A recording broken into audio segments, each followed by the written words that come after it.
bukan membunuh karena ibunya memang punya dosa, ya matilah. Tadi kan Bunda Maria hidup nih, Yesus yang mencabut nyawa ibu kandungnya kan ya? Iya, semua manusia ini yang cabut nyawa Yesus. Enggak berdosa tuh, mencabut nyawa ibu kandung, enggak dosa tuh.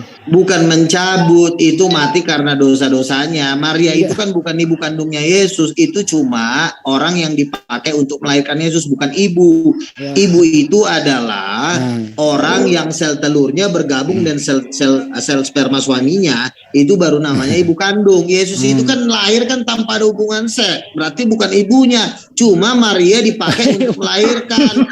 Jadi Bunda, jadi diam dulu, sabar. Jadi Bunda Maria itu, sebentar. Jadi Bunda Maria bukan ibu kandungnya Yesus.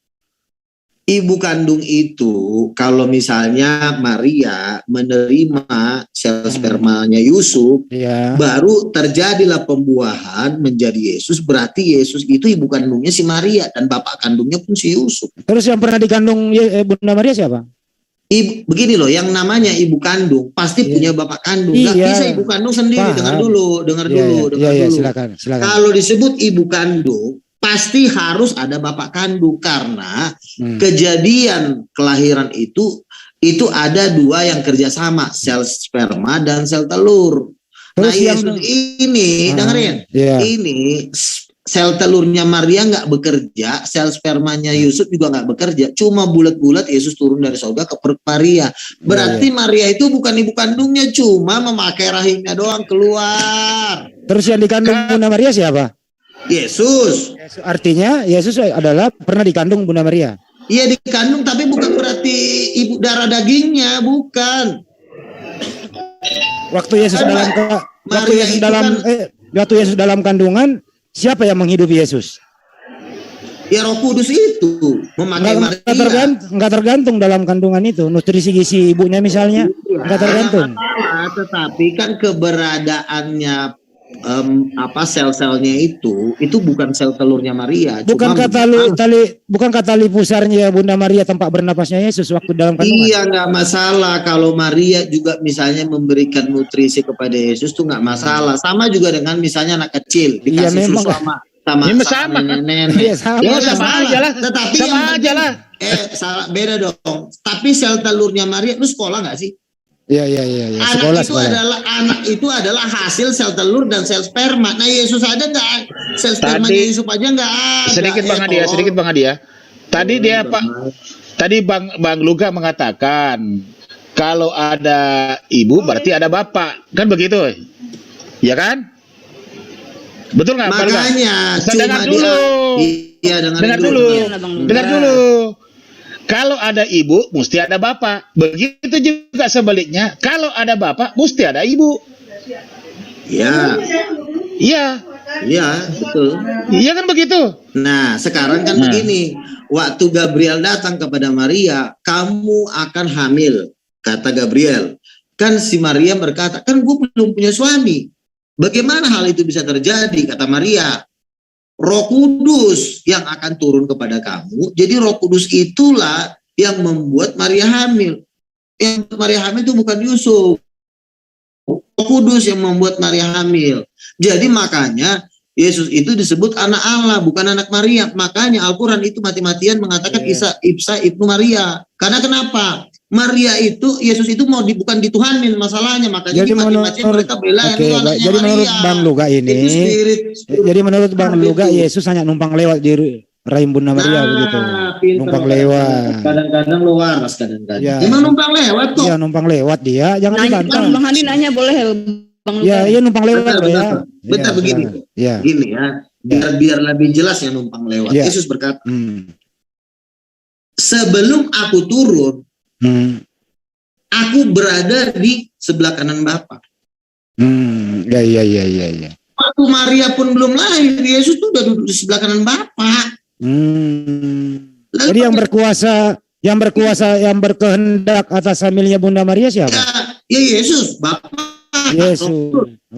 Yesus yang bertanggung jawab. Sebentar Pak Luga.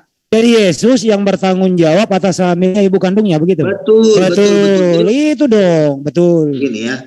Ya, lanjut. Kalau disebut ibu kandung, berarti sebelum dia ada di perutnya, berarti dia nggak ada kan? Ya, betul. Misalnya, ya Yesus sebelum Maria lahir, dia udah di sono, udah duduk di tahta. Jadi bagaimana mungkin lo bilang, Yesus, Maria itu ibu kandungnya? Kata Yesus, Maria aja yang ciptain gua, masa gua dijadikan ibu kandungnya sih? Karena Yesus berkata, sebelum Abraham ada, aku sudah ada. Artinya, sebelum dunia ini ada, sebelum Maria pun ada, Yesus sudah ada. Jadi bagaimana mungkin lu bilang, Yesus itu ibu kandungnya Maria? Ibu itu kan adalah yang menjadikan kita di muka bumi ini secara biologis. Sebelum hamil pasti belum ada. Waktu itu kan gini, waktu itu kan musim sensus ya. Nah, waktu Yesus lahir itu, waktu Yesus didaftarkan sensus, dia isi format di situ, nama bapak kandung, nama ibu kandung, berarti dikosongin waktu sensus. Ya beginilah, otak lu tuh harus pintar lah. Iya.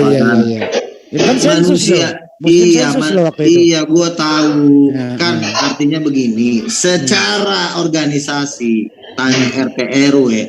RT RW kan nggak ngerti yang begini-beginian. Setidaknya supaya tidak banyak pertanyaan, diisi aja, pasrah aja gitu. Ya iyalah, namanya kan. Tidak semua orang percaya kalau Yesus itu lahir dari Tuhan. Jadi kan artinya sebagai perwalian lah, perwalian walinya adalah Maria dan Yusuf. Oke, Pak. Sekarang saya mau tanya Bang Luga. Waktu Yesus kecil itu manggil ke Maria itu panggil apa? Panggil ibu, terus Maria panggil anak atau gimana? Ya biasa, panggil mama sama ibu. Oh, berarti kalau begitu menandakan dia seanaknya gitu kan, anaknya Maria, kan begitu? Itu cuma formalitas doang kata lu. Oh, formalitas doang. Oh iya. Ya kan gue udah bilang kan, Yesus itu kan jadi manusia, jadi menjalani kehidupan normal sebagai manusia. Iya. Bang Handi mau nanya ke Bang Luga, boleh nggak? Boleh. Nanya ya Bang Luga ya. Iya. Nah tadi kan kalau tanpa sperma Yesus lahir lewat Bunda Maria. Kalau zaman sekarang kan ada tuh bayi tabung, itu kan juga penanam sel telur. Apakah itu anaknya bisa dibilang dia bukan anak kandung? Kalau bayi tabung itu sel telur dengan sel sperma digabungin, maka jadilah embrio. Itu tetap sama aja, cuma pembuahannya dibikin di luar. Ini kan pembuahannya di dalam, itu sama aja anak kandung. Tetapi ini sel sperma nggak ada, sel telur nggak ada, Maria lagi nyantai, lagi ngopi, tiba-tiba hamil. Nah itu yang bikin siapa? Ya tentu bukan Maria, karena Maria juga manusia biasa. Ya tentu yang bikin Tuhan, berarti cuma numpang lewat. Ya itulah hebatnya Tuhan. Iya, makanya apa yang terjadilah. Artinya yang hebat itu Tuhan. Betul. Lukas 1 nomor 20. Ya kan yang membuat Maria hamil kan bukan Bapa, Roh Kudus. Kamu udah pernah baca Lukas 1:26 ya? Dengerin dulu. Saya mau jawab si perempuan satu ini. Jangan Bang, namaku Bang. Siapa namamu? Bang. Sonya. Siapa namamu? Sonya. Oke. Sonya yang membuat Maria hamil siapa? Roh Kudus kan? Ya. Berarti Roh Kudus Tuhan dong? Ya. Nah udah, kenapa jadi kau bilang Roh Kudus? Bukannya yang membuat Bunda Maria hamil Yesus? Yang membuat Maria hamil itu kuasanya adalah kuasa Roh Kudus, tetapi juga Yesus juga ikut di situ. Berarti yang membuat Yesus berdua. Bunda Maria hamil bertiga malah, Bapa, Firman dan Roh Kudus. Bertiga. Jadi kalau saya bisa analogikan, kalau saya bisa menalarkan apa yang dia katakan Bang Luga, Yesus tuh ujuk-ujuk terbang masuk ke perutnya Maria gitu, dari sisi kanan Bapa dengan kuasa Roh Kudus langsung masuk gitu. Betul. Nah, kalau begitu ya jadi tiba-tiba kucuk-kucuk kayak terbang langsung masuk gitu kayak sarang gitu ya Bang Luga ya. Makanya Yesus berkata, aku ini turun dari sorga. Kalau bayi lahir kan bukan turun dari sorga. Mungkin pertanyaannya begini. Dia ada memang dari bumi, dia ada karena Tuhan memberikan. Siapa itu? Nggak bisa dicari Bang kalau begini. Ya kalau ya mungkin begini Bang Luga. pertanyaannya nih. Yesus lewat mana Yesus masuk di kandungan Bunda Maria sehingga Bunda Maria hamil? Lewat bawah apa lewat atas? Lu kan dikatakan turun Roh Kudus. Kalau turun kan berarti dari atas. Oh, dari atas, berarti lewat mulut Bunda Maria. Bukan dari kepala kan, pengurapan itu kan dari kepala. Dari ubun-ubun. Iya, betul. Iya, dari ubun-ubun. Nah, sekarang gua tanya, yang membuat Maria hamil siapa? Kan tadi Anda mengatakan Yesus sama Bapa Sana Roh Kudus. Nah, pinter loh. Iya. Udah mulai pinter loh. Jadi ya, berarti yang Tuhan siapa? Yang Tuhan siapa? Nggak tahu. Kalau Anda mengatakan kan Yesus Tuhan. Kan yang membuat Maria hamil kan Roh Kudus. Berarti Iya. Roh Kudus Tuhan bukan? Ya saya nggak tahu Roh Kudus, yang jelas yang saya tahu itu Yesus Tuhan menurut Anda. Ya. Nah, yang Ya. membuat Maria hamil siapa? Kan Roh Kudus. Bertiga kan? Nah, baguslah dong. Iya, baguslah. Satu lagi Bang Luga, nanya Bang Luga. Tadi itu satu lagi, berarti Udah lewat setengah ubun-ubun murtad, ya. puji Tuhan udah setengah Iya, murtad. iya. Lewat Bang Luga. ubun-ubun, lewat ubun-ubun Bunda Oh, Sonia gitu, masuknya. ya udah. Iya, lanjut. Dari Bubun. Ini tanya satu lagi boleh Bang Luga ya? Boleh ya. Bang Luga, tadi kan Bang Luga bilang, Makanya sih itu siapa tadi tuh jangan sok pinter, ngata-ngatain gua nggak ada perkembangan. Buktinya lu diam-diam aja nih, adem-adem aja. Enggak, bukan gua diam. Kita menghargai orang yang berbicara, betul. iya, Bang Luga nggak gitu. Makanya congoran lu tadi jangan berlebihan. Iya, nah, Lu makanya bilang sok pinter, saya iya. cuma merespon Bang Bang Luga, Luga aja. jangan bilang congor-congor, Bang Luga jangan bilang. Udah saling Ya, memaafkan, biasa udah aja. saling Makanya memaafkan. gitu loh. Udah, jangan Kalau panas-panas. ada orang ngomong sama saya baik-baik, saya juga akan berusaha baik-baik. Tapi kadang-kadang ini manusia Masakom sensiana aja, Masakom. Udah, yang penting Iya, udah makanya kelar. tolong. Saya juga minta maaf kalau ada kata-kata yang salah. Oke. Tapi Oke. tolong, karena kan yang diajak ngomong ini kan banyak manusianya. Jadi tolong jangan bikin orang tensi naik. Ya, Iya. sip. Oke. Oke, Satu lagi Bang Bang Luga. Luga, satu lagi Bang Luga. Ya, silakan. Boleh ya Bang Luga? Hmm. Nah ini tadi kan Bang Luga bilang, aku ada sebelum Abraham ada. Berarti nomor satu kita tahu kan itu Nabi Adam. Berarti Nabi Adam dong lebih duluan daripada Yesus. Itu gimana Bang Luga nanggapin? Gini, kalau Yesus berkata, ngomong aku ada sebelum Abraham ada, itu artinya sudah mewakili seluruh manusia. Karena kan Yesus kan tidak pernah hidup di muka bumi ini sebelum Abraham ada. Lalu dia hidup di mana? Dia sudah hidup di sorga. Yohanes 17 ayat 4, Yesus berkata, sebelum dunia ada, aku sudah ada.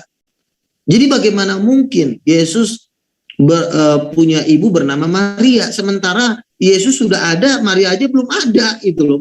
Maria juga dunia ada, Yesus opungnya ada. Maria pun belum ada, opungnya Maria pun belum ada, apalagi Ini si Bang Luga, Maria gitu. ada Saya mau tanya Bang Ya, Bang Luga Juma ini ya. nggak lucu saya ingat. Assalamualaikum Pak Juma.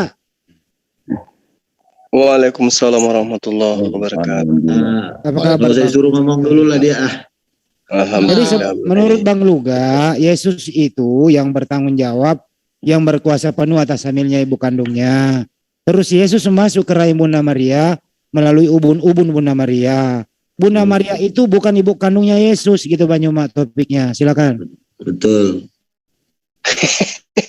Kenapa Ya ketawa? karena gila ketawa. Kalau Juma ini kalau ngeliat gue udah gemetar, makanya dia ketawa doangnya. Gue minta keluarin lagi sama lu. Kenapa? Ya, Bang Juma, Ketawa. Saya enggak. Dia ini takut. Kalau mau saya gulung dia ketakutan dulu, makanya dia pura-pura ketawa. Yang saya bayangkan itu Yesus adalah daging menumpang di dalam tubuh Maria, bukan di dalam kandungan ternyata. Iya Bang Luga. Ya, intinya kan kita nggak tahu gimana prosesnya, tetapi tahu-tahu Maria hamil. Kan Maria bilang, aku kan belum bersuami. Roh Kudus bilang melalui Gabriel, Roh Kudus sekarang mau tanya ya, yang membuat Maria hamil kan Roh Kudus. Ya, berarti kan Roh Kudus Tuhan dong, sampai bisa membuat Maria hamil tanpa suami. Ya, berarti Roh Kudus Tuhan.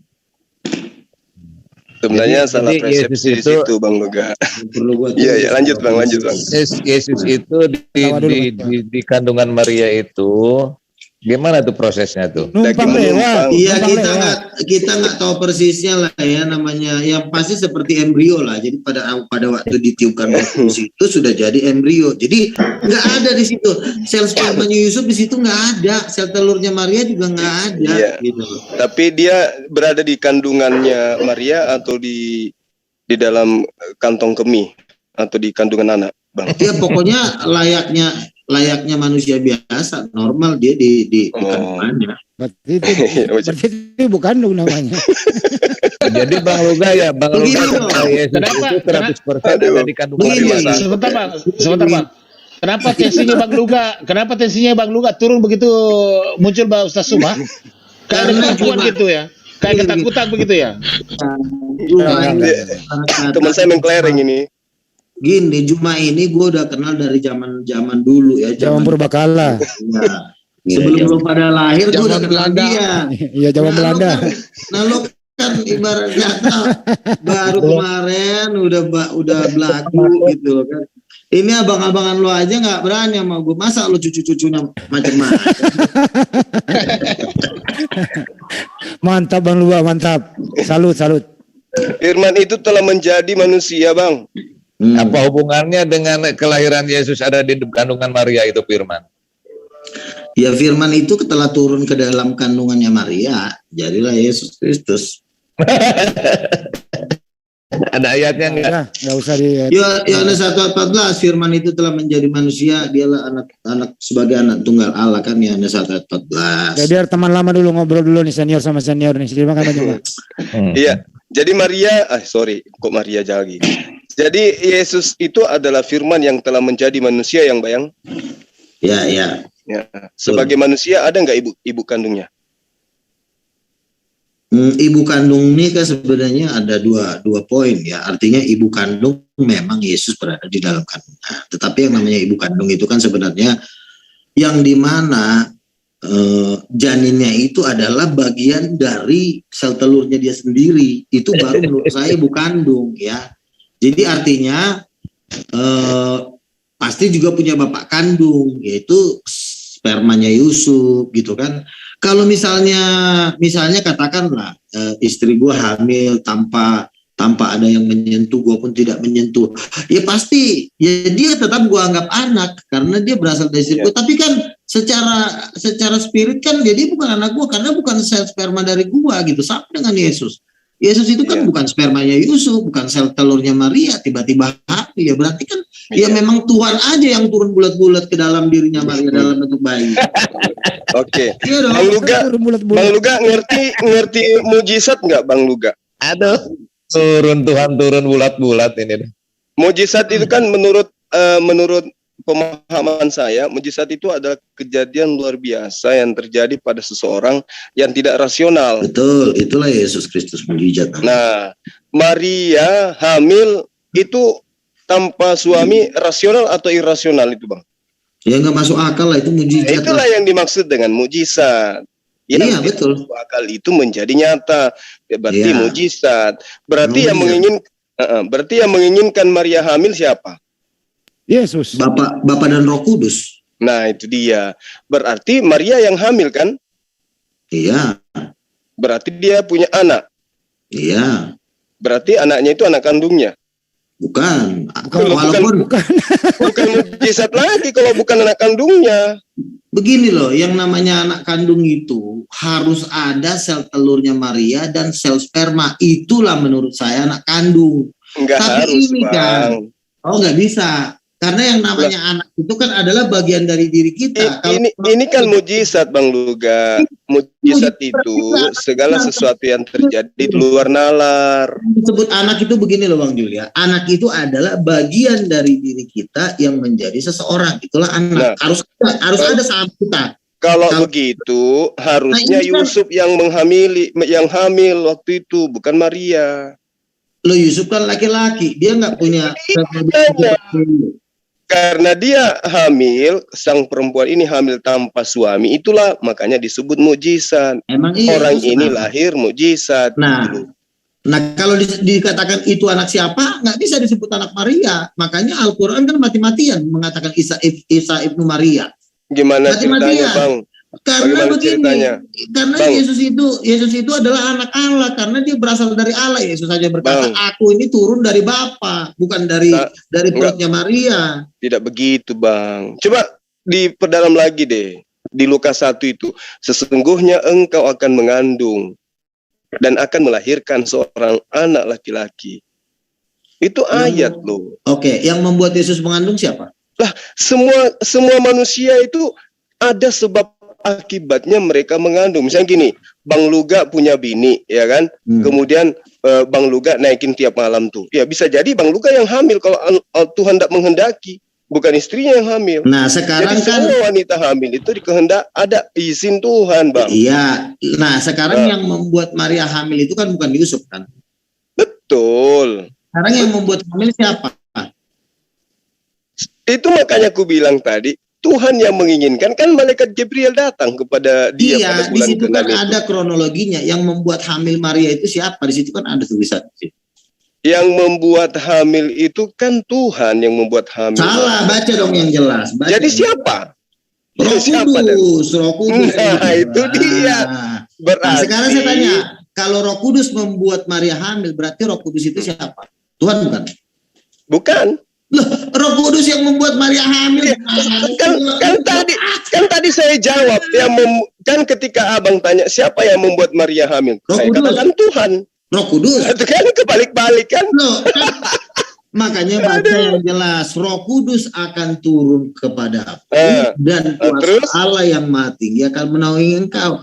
Berarti Roh Kudus inilah yang membuat Maria hamil. Nah, kalau betul. Tapi begini loh, Bang. Tapi pertanyaannya sekarang, kalau Roh Kudus membuat Maria hamil, Roh Kudus Tuhan bukan? Bukan. Ucok salah. Udah jelas-jelas yang membuat Yesus di dalam perut Maria adalah Roh Kudus.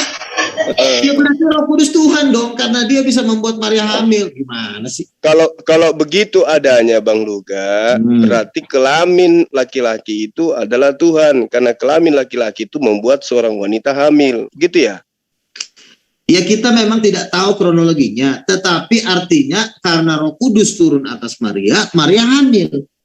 Kalau Roh Kudus tidak turun atas Maria, Maria nggak hamil. Itu artinya, berarti yang membuat Maria hamil adalah Roh Kudus. Berarti Roh Kudus itu Tuhan. Bukan, Bang. Bukan Roh Kudus itu datang hanya sebagai penyampai firman kepada Maria. Yang menyampaikan firman itu Gabriel. Nah, itu dia Roh Kudusnya.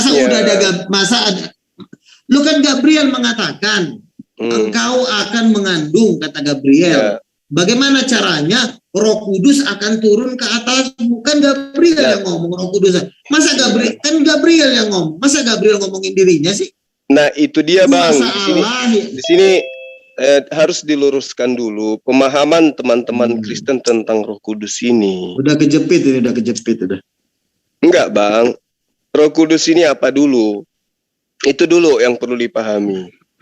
Kan Roh Kudus adalah kuasa-kuasa yang membuat suatu mujizat, yang membuat Maria hamil, bahkan yang membangkitkan Yesus membangkitkan Yesus dari antara orang mati juga Roh Kudus, yang membangkitkan Lazarus juga Roh Kudus, bahkan yang mengurapi para nabi juga Roh Kudus. Jadi semua itu dilakukan oleh Roh Kudus. Berarti Roh Kudus siapa? Roh Kudus adalah rohnya Bapa. Roh Bapa siapa? Ya Tuhan sendiri. Ya, jadi kalau kita berbicara perspektif Roh Kudus, Roh Kudus itu di dalam bahasa Yunani kan pneuma. Pneuma itu artinya kekuatan, spirit. Ya toh? Dari Tuhan. Nah, kudus itu suci, berarti spirit atau kekuatan suci dari Tuhan. Kan begitu? Betul. Nah, artinya ketika ada kekuatan suci dari Tuhan, kemudian membuat Maria itu hamil, berarti ini yang membuat dia ini Allah yang menginginkan Maria itu hamil. Yang datang kemudian kepada Maria itu malaikat Jibril memberitakan bahwa kekuatan Allah akan menaungi engkau. Artinya mujizat itu akan datang kepada Maria. Gini. Bukannya makhluk yang masuk kemudian ke dalam perutnya Maria membuat dia hamil, bukan begitu maksudnya. Kan kemudian dikatakan dia punya janin. Gini. Bukan, kan Roh Kudus akan turun ke atasmu Nah, Dan Roh Kudus ini kuasa apa yang- dulu? Lah Roh Kudus ini kan bisa bicara, bisa ngobrol. Iya, Roh Kudus ini apa dulu?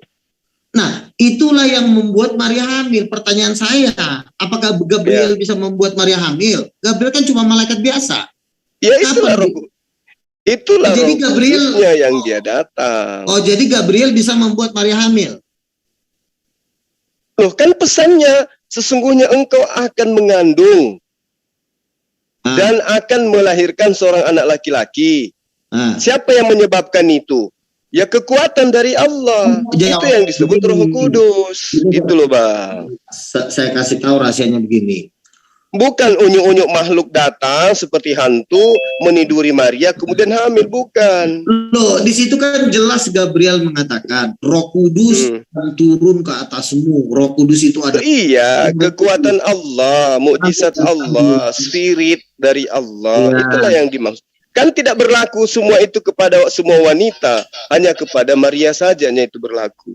Nah, dengerin dulu ya, jangan dipotong dulu. Biar saya ajarin apa itu Roh Kudus. Jadi gini, Iya. kuasa yang mati Apa itu Big Bag tuh? ya, Di mute. kuasa Allah yang maha tinggi itu berdiam, bernaung di dalam Roh Kudus. Jadi kayak telur, kuning telurnya adalah kuasa yang maha tinggi, lalu telurnya itu adalah Roh Kudus. Jadi kuasa yang maha tinggi itu tinggal di dalam Roh Kudus. Jadi tidak mungkin orang menerima kuasa kalau dia tidak dipenuhi Roh Kudus. Makanya Kisah Rasul 1 ayat 8 dikatakan, kamu akan menerima kuasa jikalau Roh Kudus turun. Jadi tidak mungkin orang bisa menerima kuasa Tuhan jikalau Roh Kudus turun. Karena kenapa? Kuasa Tuhan itu bersumber terpancar dari Roh Kudus. Jadi sumber kuasa itu keluarnya dari Roh Kudus. Nah, itulah sumber kuasa Tuhan. Bukan Roh Kudus itu kuasa, tapi kuasa itu tinggal di dalam Roh Kudus. Baca Kisah Para Rasul 1 ayat 8. Kamu akan menerima kuasa apabila Roh Kudus turun. Tapi kalau Roh Kudusnya nggak turun, kuasa itu nggak akan ada. Nol. Nah, makanya Gabriel berkata, Maria, Roh Kudus akan menaungi engkau. Karena Roh Kudus sudah menaungi dia. Roh Kudus itu satu pribadi. Bisa ngobrol, bisa sakit hati, bisa mengusir orang, bisa membunuh orang. Roh Jadi Kudus gini. ini satu pribadi. Bentar dulu. Nah, di dalam Roh Kudus inilah tersimpan kuasa yang maha tinggi. Makanya Roh Kudus itu adalah Roh Tuhan. Di dalam Roh Tuhan itu ada kuasa. Jadi Roh Kudus itu adalah Tuhan. Makanya Roh Kudus itulah yang membuat Maria hamil. Ya, karena Roh Kudus itu Tuhan. Roh Kudus datang dari mana? Roh Kudus keluar dari mulut Bapa atas nama Yesus. Yohanes 14 Jadi yang ayat 26. menghamili Bunda Maria siapa sih yang menghamili Bunda Maria? Bahasanya bukan menghamili. Kalau menghamili kan artinya bersetubuh. Tetapi yang membuat Maria hamil, menghamili sama membuat hamil beda. Kalau beda ya. saya harus bersetubuh dengan perempuan. Tapi kalau membuat hamil, saya bisa tinggal ngomong, hamil loh. Begitu. Jadi jangan Yang memberikan kuasa. Banyuma. Sebentar, satu aja. Yang memberikan kuasa kepada Roh Kudus siapa? Nggak ada, karena Roh Kudus itu sumbernya. Bapak pun pakai kuasa Roh Kudus. Gimana sih lo? Tadi kan bilang bahwa Roh Kudus itu diberikan kuasa. Pertanyaan yang sangat bagus. Oke, terusin. Tahu? Ulang. Diberikan kuasa. Nah, sekarang kalau diberi itu kan ada yang memberi. Nah, sekarang yang memberi kuasa Ini siapa? pertanyaan yang sangat bagus. Jadi gini, Berarti pintar dong saya ya. kadang-kadang kamu pintar dalam hal bertanya. Dalam hal bertanya kadang-kadang. Jadi gini, Roh Kudus inilah sumber kuasa kealahan. Jadi tidak ada yang memberikan kuasa sama dia, termasuk Bapak. Bapak nggak memberikan kuasa kepada Roh Kudus. Bahkan Bapak memakai kuasa Roh Kudus untuk mukul orang, untuk menghancurkan orang, untuk menciptakan langit dan bumi. Jadi sumber kuasanya Bapak itu ada di Roh Kudus. Jadi Roh Kudus ini seperti apa ya? Seperti mata air yang memancarkan kuasa. Dia nggak pernah habis-habis. Makanya bentuknya itu wujud Roh Kudus itu seperti api yang berkobar-kobar. Nah, jadi Roh Kudus ini punya kuasa sendiri. Dia nggak minta ke Yesus, dia nggak minta ke Bapa, tetapi ada tapinya. Bapa bisa memerintah Roh Kudus, tetapi Bapa tidak bisa memberikan kuasa kepada Roh Kudus karena Roh Kudus itulah sumber kuasa itu. Paham nggak? Enggak, tadi kan begini. Tadi bilang bahwa Roh Kudus diberikan kuasa. Berarti kan kalau ada diberikan, ada memberi. Kan begitu. Begini, saya tidak mengatakan Bapa bisa memerintah Roh Kudus, bisa memerintah, tetapi tidak memberi kuasa. Karena kuasanya Bapa itu ada di dalam Roh Kudus. Paham nggak? Begitu. Iya. Saya gini. Pikiran saya bisa memerintah hati saya. Tetapi siapa sih yang ngomong tuh? Ya gini. Pikiran saya bisa memerintah hati saya, tetapi hati saya lah yang memompa darah, yaitu jantung saya, yang membuat seluruh tubuh saya hidup. Pikiran saya cuma bisa memerintah, tetapi yang membuat seluruh tubuh saya hidup itu bukan pikiran saya, tetapi jantung saya. Karena jantung itu sifatnya memompa darah, memompa kuasa, memompa kehidupan. Nah, Roh Kudus itu seperti itu. Di dalam Roh Kudus lah kuasa Allah diproduksi. Ibarat kata seperti pabrik dia memproduksi kuasa. Gitu loh. Nggak ada habis-habisnya sampai selama-lamanya. Nah, kuasanya Bapa itu Roh Kudus. Bapa itu ngandalin Roh Kudus. Yes. Pertanyaan gini, apa fungsi Yesus atas kehamilan Bunda Maria? Ya, fungsi Yesus itu untuk menyatakan Tuhan yang tidak kelihatan itu. Karena kalau misalnya Yesus tidak menyatakan Tuhan yang tidak kelihatan itu, maka Tuhan pun nggak ada nilainya sama sekali, nggak ada harganya. Artinya Yesus berkuasa juga atas hamilnya ibu kandungnya gitu. Oh iya dong.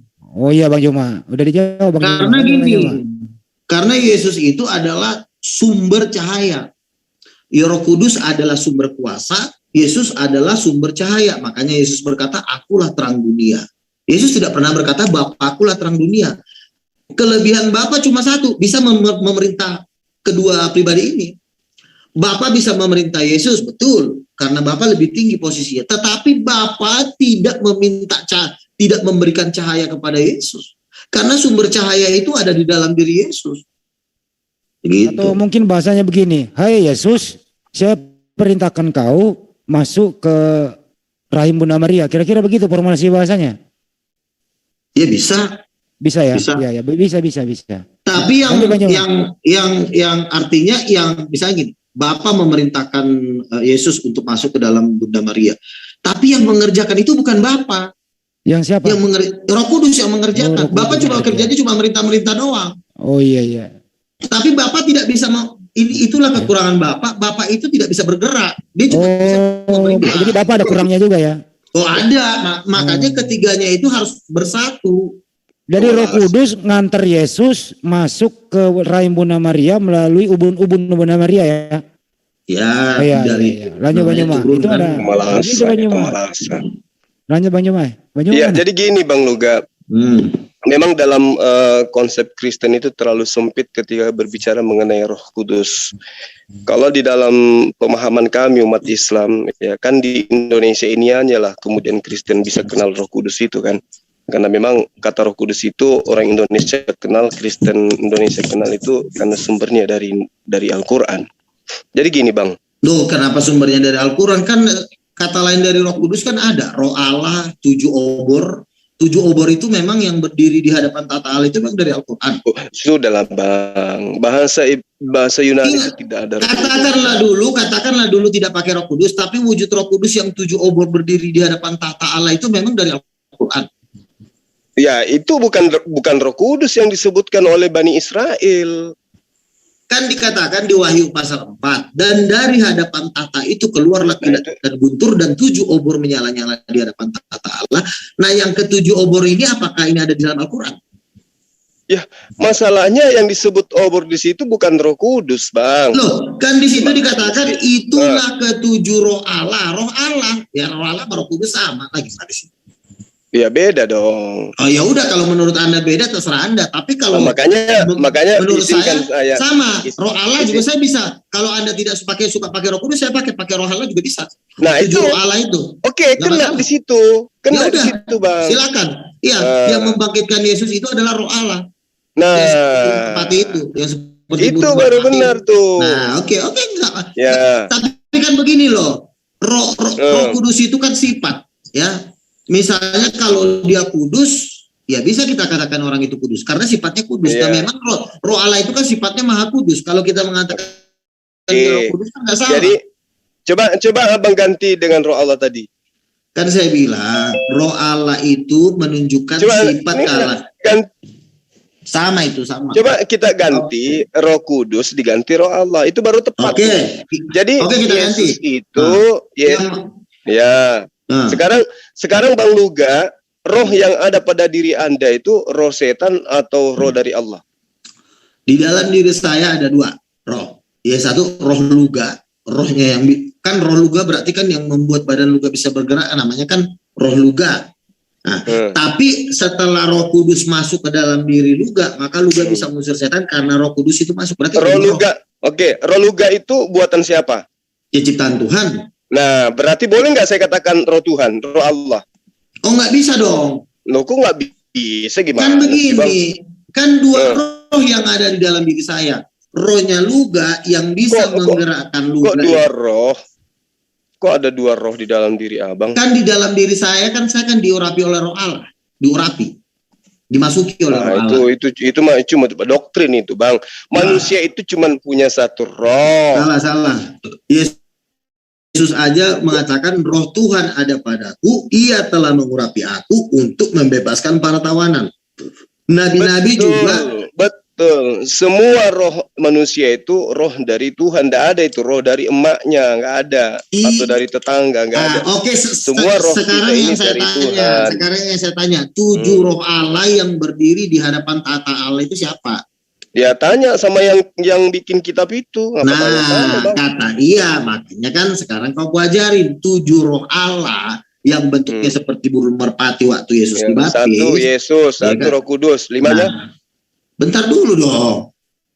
Anda kalau dijepit nggak usah ketakutan. Itu mau dijepit mau lari. Lucu aja, Bang. Kopi saya belum jadi soalnya. Ya udah kan. Pelari loh, bukan. Saya izinkan saya semenit aja dulu, Bang. Supaya habis. Enggak loh. Nanti abang tugasnya menjelaskan yang 7 roh itu, Bang, ya. Oke. Atau sekarang deh, abang aja dulu. Oke, 7 roh Allah itu ada di dalam perjanjian lama. Mana ayatnya? Pada waktu di tabernakel Musa itu di ruang Maha Kudus itu ada 7 kaki dia. Itu ada 7 lampu. Baca di mana itu, Bang? Itu ada di kitab Imamat. Jadi di dalam tabernakel Musa di ruang Maha Kudus itu ada 7 lampu. 7 lampu atau 7 roh? Iya, dengar dulu. 7 lampu ini adalah melambangkan 7 roh Allah yang berdiri di hadapan tahta Allah itu. Itulah ke-7 roh Allah. Nah, baca di mana itu, Bang? Itu ada di kitab Imamat. Itu kebetulan saya tulis juga dalam buku saya arti dari 7 roh Allah. Kenapa ada 7 roh Allah? Karena ada 7 kaki dian yang berada di tabernakel Musa. Itu ada di Ruang Maha Kudus. Itu adalah lambang dari kehadiran dari 7 roh Allah, yaitu Roh Kudus, ya kan? Nah, Roh Kudus itu di kitab Wahyu, Bang. Iya, Wahyu 4 kayaknya tuh. Iya, kan di Imamat, Bang. Iya, di Imamat juga ada yang kalau di Imamat bentuknya itu 7 lampu dia, 7 kaki dian. Iya, itu kalau di Imamat iya, tapi tidak dikatakan 7 roh Allah yang dikatakan gitu. Iya, artinya kan makanya kita minta hikmah sama Tuhan. Kenapa ada di tabernakel Musa itu ada 7 lampu? Itu adalah lambang dari 7 roh Allah, yang dimana 7 roh Allah ini adalah kuasa yang membangkitkan Yesus dari antara roh mati, kuasa yang mengusir setan, kuasa-kuasa yang menghancurkan kerajaan setan. Itulah 7 roh Allah. Nah, 7 roh Allah ini yang bentuknya seperti api itu dari Pentakosta, itulah yang masuk ke dalam dirinya Luga. Berarti di dalam dirinya Luga itu ada 2 roh. Yang pertama rohnya Luga sendiri, yang kedua adalah Roh Kudus atau roh Allah. Iya, bisa nggak abang uraikan yang 7 roh itu yang mana aja? Kalau nggak bisa nanti saya jelaskan. Gini, 7 roh Allah itu sebenarnya adalah lambang bahwa 7 kekuatan Tuhan. Itu kalau nggak salah ditulis di kitab Yesaya itu adalah keadilan, damai sejahtera, sukacita. Itu ada 7 tuh buah-buah roh itu kan. Nah, jadi artinya 7 ini adalah bukan berarti 7 orang, bukan. 7 itu adalah lambang dari kekuatan Tuhan. Angka 7 itu kan angkanya Tuhan. Nah, berarti benar ya bahwa bahwa Roh Kudus itu adalah kekuatan suci ya, bukan makhluk kan? Namanya juga roh. Bukan seperti begini loh. bukan seperti Kasper gitu datang. Begini Bang. Begini Bang. Roh Kudus itu begini ya. Roh Kudus itu adalah satu pribadi. Pribadi artinya dia bisa tersinggung. Dia bisa marah. Dia juga bisa berkata-kata. Berarti sesuatu yang bisa berkata-kata adalah suatu pribadi. Tetapi di dalam pribadi ini, di dalam pribadi ini, di dalamnya ada biang api, biang cahaya. Disitulah sumber dari kekuasaan yang maha kuasa, dari di dalamnya Roh Kudus ini. Jadi kuasa Tuhan itu bukan tinggal di dalam Bapa, tetapi tinggalnya di dalam Roh Kudus. Makanya dia wujudnya seperti api yang berkobar-kobar. Beda dengan Bapa. Bapa itu tidak seperti api yang berkobar-kobar, dia hanya penampakannya seperti permata. Tapi kalau Roh Kudus kenapa wujudnya api? Karena dialah sumber kekuasaannya Tuhan. Makanya Yesus berkata, kamu akan menerima kuasa kalau jika Roh Kudus turun. Berarti kuasa itu ada di dalam Roh Kudus itu. Makanya orang yang dipenuhi Roh Kudus itu bisa mengusir setan, karena di dalam Roh Kudus itu ada kuasa. Jadi bukan kuasa dengan Roh Kudus dipisah-pisahin. Karena Roh Kudus itu adalah satu pribadinya Tuhan. Salah tuh Bang. Kamu yang salah. Salah Bang. Roh Kudus itu adalah makhluk. Kalau dia berbicara mengenai Ruach HaKodes, berarti itu adalah kekuatan yang suci. Nah, kenapa kemudian disebut sebagai 7 roh? 7 roh itu boleh dikatakan sebagai sifat yang melekat pada diri Tuhan. Bukan dia itu terpisah dari Tuhan itu sendiri. Kenapa dikatakan seperti itu? Karena ada yang disebut dengan roh Hasem Yeretz. Yeretz itu artinya satu ilham yang diberikan kepada seseorang sehingga seseorang itu takut akan Tuhan. Itu yang disebut dengan roh yang ada pada diri manusia, kekuatan yang ada pada diri manusia, sehingga manusia itu takut kepada Tuhan. Nah, itulah yang disebut dengan 7 roh di dalam pengajaran Bani Israel. Bukan berarti roh-roh itu adalah pribadi-pribadi Tuhan yang kemudian datang kepada manusia, bukan Bang. Itu yang perlu dipahami dari perspektif Yahudi loh ya. Nah, sekarang kalau di dalam pengajaran agama Islam, lagi-lagi kalau berbicara mengenai ruh, itu kadang diartikan sebagai wahyu dari Allah. Kadang diartikan Jibril, kadang diartikan makhluk langit, kadang diartikan makhluk yang diberikan kepada penciptaan manusia seperti penciptaan kepada Adam dan keturunannya. Kadang juga roh itu diartikan sebagai pertolongan dari Allah atau kekuatan dari Allah. Dan roh juga bisa diartikan sebagai makhluk langit. Nah, perspektif roh kemudian berubah ketika Roh Kudus yang ada di dalam pemahaman orang Yahudi dan orang Islam diambil oleh orang Kristen, lalu kemudian dimaknai layaknya sifat yang dimiliki filsafat Himne Plato, adanya roh yang kemudian mereka sebut dengan Fedon, artinya makhluk ya, makhluk yang kemudian diutus oleh Tuhan sebagai penggambaran Tuhan kepada manusia, karena Tuhan yang asli tidak bisa nusul ke muka bumi, maka dia mewakilkan sebuah roh yang mewakili dirinya yang kemudian dianggap sebagai penjelmaan Tuhan, sama Shiva ya, sama dengan Fedon, sama dengan Arius ya, sama dengan Aktis, sama dengan Wisnu dan seterusnya. Itu penggambaran kayak begitu. Padahal kalau di dalam pemahaman orang Yahudi dan juga Islam, roh itu adalah bisa berarti adalah wahyu, bisa berarti malaikat, bisa berarti makhluk, bisa berarti pertolongan, bisa berarti kekuatan. Gitu loh. Makanya kemudian ketika Maria ini hamil, ya, diterangkan bahwa Roh Kudus akan berkuasa atasmu. Makanya di mana-mana itu Bang, di mana-mana itu Yesus bahkan di dalam perjanjian baru, di dalam kitabnya surat-suratnya Paulus juga itu justru disebut dia itu adalah makhluk. Jadi Dikatakan di dalam 1 Korintus misalnya, 1 Korintus berapa itu ya, saya lupa. Makhluk-makhluk alamiah sama dengan dia yang berasal dari debu tanah, dan makhluk-makhluk surga sama dengan dia yang berasal dari surga. Jadi biar Roh Kudus seperti itu apapun, ciptaan menurut Anda ciptaan enggak? Oke. Roh Kudus itu menurut Anda ciptaan enggak? Menurut Anda di Roh luar Kudus- daripada Allah, dari Allah itu pasti ciptaan. Oke. Saya nangkap Ya. garis benang merahnya. Jadi kesimpulannya adalah Bang Juli ini mengatakan Roh Kudus itu ciptaan. Maka Belum tentu, Bang. Kan saya katakan tadi, Bang. Dengar dulu. Roh itu bisa berupa wahyu Allah. Roh itu bisa berupa Jibril, bisa berupa pertolongan dari Allah, bisa berupa kekuatan dari Allah. Berarti roh itu tergantung daripada ayat. Contoh misalnya nih, saya kasih contoh satu dalil misalnya. Summa sawwahu wa nafakha fiha min ruhi, ya, wa ja'ala lakumus sam'a wal absar wal afida qalilan ma tashkurun. Kemudian dia menyempurnakan dan meniupkan roh ciptaannya ke dalam tubuhnya, dan dia menjadikan pendengaran, penglihatan dan hati bagimu sedemikian apa demi apa tinggi ya. Tashkurun, sedikit sekali kamu bersyukur. Qalilan ma tashkurun.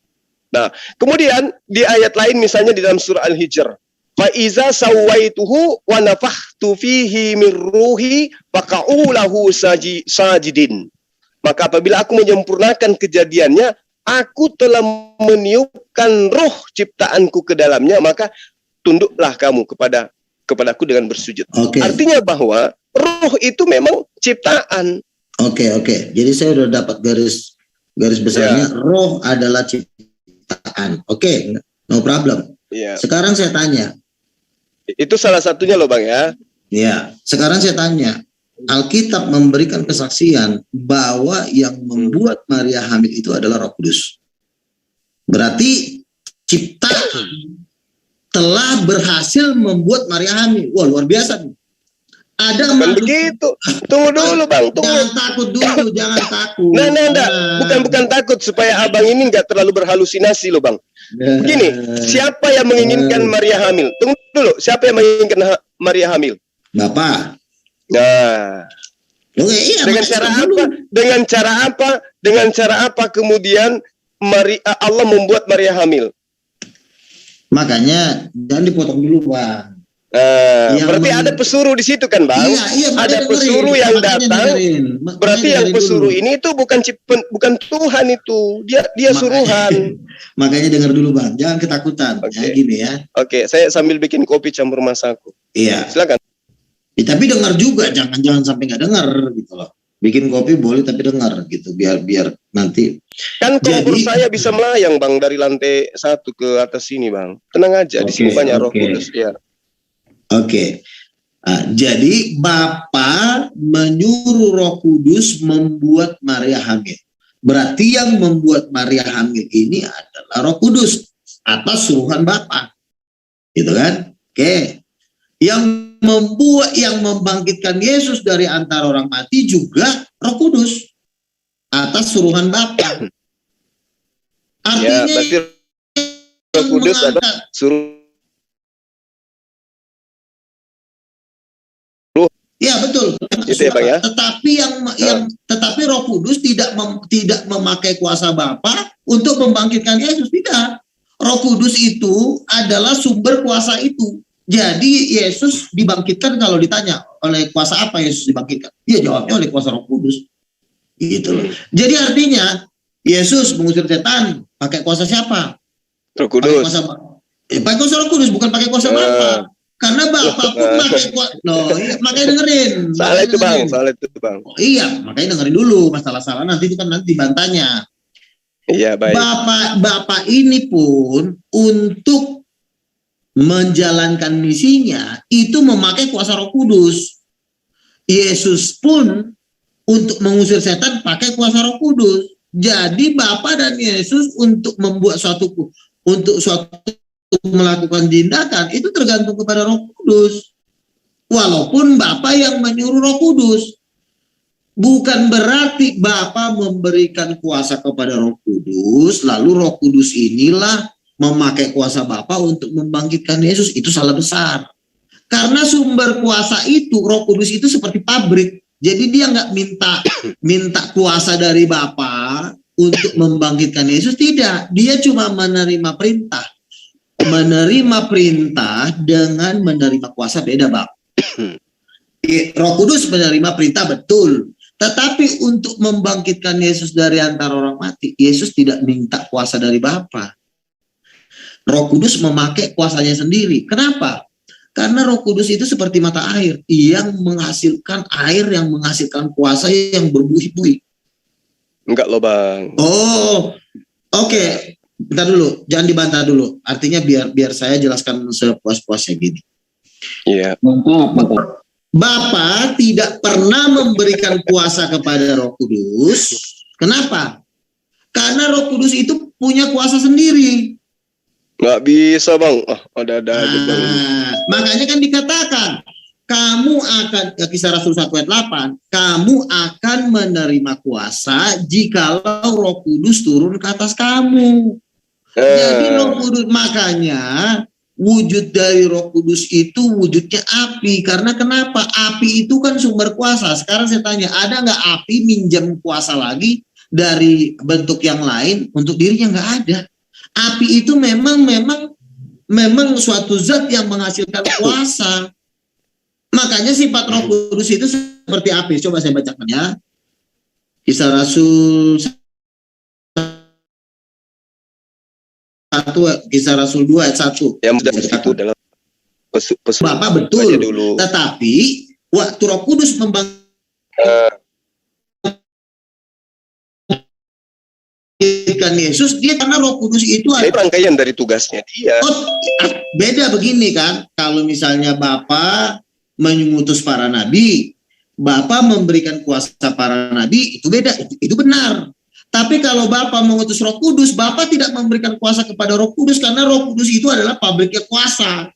Paham nggak pabrik? Pabrik itu penghasil, sumber, source. Iya, mau apapun hebatnya Roh Kudus, dia itu adalah suruhan dari Bapa. Benar kan? Minum dulu. Betul. Tapi kalau suruhan ini tidak meminta kuasa-kuasa siapa untuk melakukan tugasnya, berat, bahaya. Iya, itu bahaya dia. Loh, mau sekarang lu suruh gua nggak masalah. Tetapi tanpa kuasa gua lu nggak bisa ngapa-ngapain, bahaya itu, berat itu. Mati. Yang mana yang berkuasa, Roh Kudus atau Bapa? Kalau dibilang lebih tinggi Bapa. Tapi kalau dibilang berkuasa itu setara. Karena kuasa Bapa itu ya Roh Kudus itu ya kuasanya Bapa. Nah itu dia makanya muter-muter lagi. Roh Kudus itu adalah kuasanya Bapa. Ya toh? Karena dia diperintah dibawa kendali daripada Bapa. Kalau seandainya Roh Kudus diam, ya Roh Kudus nggak mau nih diperintah sama Bapa, dia nggak mau. Bapa bisa berbuat apa-apa nggak? Dia nggak mungkin nggak mau, Bang, karena dia diperintah sama Tuhan yang nggak mungkin. Loh, itu analogi apa itu buat sama iya, Bang? Dia kan coba lihat, Roh Kudus itu tidak akan berkata-kata dari dirinya. Apa yang dikatakan adalah apa yang diperintahkan oleh Bapa untuk dia katakan. Tetapi tidak ada ayatnya bahwa Roh Kudus meminta kuasa Bapa, lalu kuasa itu diberikan kepada Yesus. Nggak ada ayatnya seperti itu. Masalahnya Bang, Roh Kudus ini hanya pesuruh, bukan untuk dijadikan sebagai public figure. Dia pesuruh untuk mendatangi objek-objek yang diperintahkan sebagai public figure untuk dikenal sebagai oleh manusia, kan gitu. Jadi bukan biografi Roh Kudus yang mau diangkat oleh Tuhan di dalam sebuah kitab. Bukan. Iya, begini yang jadi masalah. Begini, pesuruh ini ada dua macam, ya. Pesuruh ada dua macam. Iya dong, dengerin gini. Ada yang bertitel PNS, ada yang swasta gitu. Begini ya, saya juga bisa menyuruh anak saya juga bisa menyuruh pembantu saya. Iya. Nah, kalau saya menyuruh pembantu saya nggak mau, pembantu saya bisa saya ganti. Tapi kalau saya menyuruh anak saya nggak mau, saya yang repot. Hancur bisa perusahaan saya. Oh iya dong.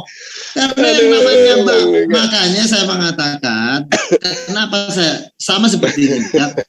Saya seperti begini. Saya kasih contoh. Tapi bagus loh ini Bang, dialog kita ini bagus Bang untuk edukasi buat Kristen yang lain supaya tahu Roh Kudus itu sebenarnya levelnya di mana gitu loh Bang. Nah, gini, saya kasih contoh.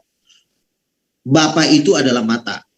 Ya, Bapa itu adalah mata. Dia yang menentukan apa yang akan dilakukan, itu penentunya adalah mata. Karena dia dulu baru dilakukan. Tapi kalau matanya nggak melihat Bang? Ya kalau makanya kan kata Yesus, apabila matamu gelap, maka gelaplah seluruh tubuhmu. Ya itu dia Bang. Ya, Iya, kalau matanya nggak melek, gimana? Iya. Nah, sekarang saya tanya, ya kan begini. Pada waktu mata ini ingin memukul misalnya mukanya Bang Jul, contoh misalnya. contoh misalnya kan. Oh contoh. Aduh. Saya Mata sudah ini ambil kuda-kuda. pikiran saya ingin memukul. Ya. Ini giginya Bang Jul ini harus dihantam ini kan. Yang menghantam giginya Bang Jul itu kan bukan mata saya. Iya. Nah, saya ibaratkan Bapak ini adalah mata. Tapi kalau matanya belum, bisa nggak mukul Bang?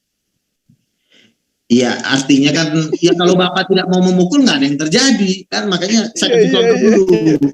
Saya kasih contoh dulu. Iya. Pada Contoh ya. pikiran, otak dan mata saya ingin memukul Bang Jul, apakah otak saya maju, mata saya maju ke bibirnya Bang Jul? Kan enggak kan? Bisa jadi Bang. Ya tapi kan namanya orang gila, masa mau mukul orang begini kan orang stres. Kalau dia lagi mabuk biasanya orang mukul pakai mata. Kalau mabuk. Mabuk. Makanya orang gila kalau mukul pakai mata sama pakai pala. Jadi begini, mata itu adalah Bang. Ada loh jurus itu Bang. Jangan lupa Bang, ada jurus pendekar mata satu. Iya, dengar dulu ya, gini. Iya. Jangan si gua dari gua hantu ini. Iya kan, Si buta dari gua hantu, jangan tuh. dengar dulu lah kau. Mungkin ada Bang Luga, mungkin teman yang lain mungkin mau bertanya atau apa gitu Bang. Ya, ini orang mau dijawab, dia mau dijepit, mau kabur lagi. Dengar dulu. Lanjut Bang Juma nanti di kata-kata kabur nanti ini. Gue bakalan digulung habis. Oke, baik Bang. Lanjut. Roh Kudus itu kuasa. Hati-hati matanya keluar lo mau mukul tadi kulihat. Nah, gini, Roh Kudus itu kan kuasa. Letaknya kuasa itu kan ada di tangan. Di tangan. Ya. Nah, jadi pada waktu saya pikiran dan mata saya memang ingin berniat ke Bang Jul, yang memukul Bang Jul giginya sampai rontok itu bukan mata saya, tapi tangan saya gedebrak begitu. Nah, Roh Kudus itu adalah kuasa dari mata saya, kepala saya. Jadi kalau dibilang apakah mata saya memberikan kuasa kepada tangan saya? Tidak. Mata saya cuma memberikan arahan, tolong giginya itu dipatahin. Lalu tangan saya ini tidak meminta kuasa dari mata saya karena sumber begini. Ya betul itu, Allahu Akbar. Jadi tangan saya ini sudah sumber kekuatan saya itu ada di tangan saya, bukan meminjam dari mata saya. Karena kekuatan manusia itu letaknya pada tangannya kan. Nah baru tangan inilah memukul gigi, jebret, patah lah semua. Ya kan? Nah Roh Kudus juga begitu. Roh Kudus tidak pernah, garis bawahi, Roh Kudus tidak pernah meminta kuasa kepada Bapa, lalu kuasa itu dipakai untuk keperluannya sendiri. Karena Roh Kudus dengar dulu. Tapi Roh Kudus menerima arahan dari Bapa, betul. Roh Kudus menerima arahan, betul. Tetapi Roh Kudus bukan menerima kuasa. Karena sumber kuasa itu ada di dalam dirinya Roh Kudus. Paham nggak? Makanya bertobat. Jadi gini loh Bang Luga. Kalau di dalam Islam itu kalau dalam Islam itu kan seperti yang saya uraikan tadi, itu sama seperti di dalam kehidupan keberagamaan orang-orang Yahudi, bahwa Roh Kudus itu atau Roh HaKodes itu bisa berarti wahyu, bisa berarti malaikat, bisa berarti makhluk yang diberi kekuasaan pada saat proses penciptaan, bisa juga berupa kekuatan dari Tuhan, bisa juga berupa pertolongan dari Tuhan. Itu roh, itu yang disebut Roh Kudus, ya. dalam keberagaman umat Islam kan gitu. Ya. Nah, kemudian nilai ini bergeser ketika lembaga Alkitab Indonesia mengambil kata Roh Kudus. Gitu loh. Diterjemahkanlah Roh Kudus itu sebagai pribadi tunggal dari Tuhan itu sendiri. Sehingga ketika kita berhadapan antara umat Islam yang sebagai sumber kata Roh Kudus ini berhadapan dengan Baluga, maka mau tidak mau saya juga harus menanggalkan akal sehat saya mengikuti irama Bang Luga. Contoh misalnya, Abang katakan Yesus itu, Maria itu bukan ibu kandungnya. Tapi di sisi lain, yang diperintahkan mengandung Yesus itu adalah Maria. Yang melahirkan juga adalah Maria. Nah, akal sehat mana yang kemudian menolak bahwa Maria ini adalah bukan ibu kandung daripada Yesus? Kan begitu, Bang. Sementara data di dalam kitab Anda, itu semuanya memberikan sinyal yang akurat bahwa Yesus itu adalah anak manusia. 1 Timotius 2 nomor 5, Yohanes 1 nomor 7, Ibrani 5 nomor 7, 1 Petrus 3 nomor 18. Lahir, kemudian dia hidup, kemudian dia mati, kemudian dia berdoa, kemudian dia sujud. Apapun itu, semuanya yang terkait dengan Yesus, dia itu manusia. Lalu siapa ibunya? Kan begitu. Ibunya adalah Maria. Jadi datanya akurat, sejarahnya jelas, kondisi habitatnya jelas, berarti Yesus itu adalah manusia. Tapi Bang Luga menjadikan Maria ini hanya tumpangan, hanya sebagai alat. Dua hal yang perlu Bang Luga pahami di sini. Yang pertama, seorang wanita perawan menjadi tidak perawan, diusilin, Bang. Kemudian, yang kedua, seorang wanita suci yang dimuliakan di kelompok di kalangan masyarakatnya menjadi dinistakan, Bang. Padahal ternyata dia hanya dimanfaatkan, dia hanya dikerjain. Napanya Tuhan Anda itu tidak langsung dari langit aja turun, langsung berjenggot, gondrong, berkumis, kemudian dengan suara lantang, akulah Yesus Tuhan pencipta alam semesta, nusul dalam bentuk manusia. Kenapa lah yang dikorbankan wanita satu-satunya ini? Kasihan. Malah kan pecah, dia punya perawannya pecah. Kemudian begitu anaknya lahir dia susah payah. Ternyata dia tidak dianggap sebagai ibu kandung, kan? Anak Tuhan Yesus ini nantinya. Oke, sebentar. Jadi gini, Tuhan itu dia maha kuasa, tapi dia juga maha. Ini ilmunya ini loh, Bang. Ilmunya Pak Lamsen. Tuhan maha kuasa, tapi dia maha kuasa. Iya, dengar gini. Tuhan itu maha kuasa, betul, tapi Tuhan itu punya aturan.